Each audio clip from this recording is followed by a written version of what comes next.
Сәлем достар, менің есімім Жібек және менің каналыма қош келдіңіздер. Жақын арада жаңа жыл мейрамы, сондықтан да барлығымыз шыршамызды құрып, үйімізді жаңа жылға безендіріп жатырмыз. Және де менің деген жаңа жылға дайындығымды сіздерді көруге шақырамын. Ендеше бастайық.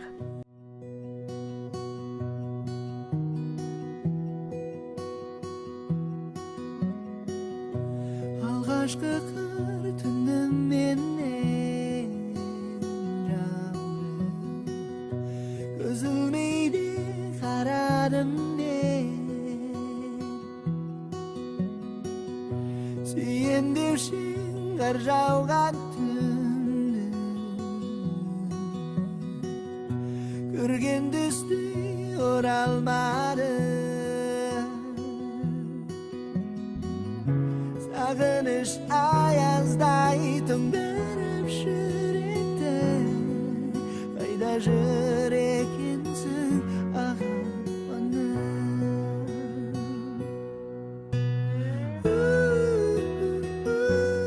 Last Christmas I gave you my heart, but the very next day you gave it away.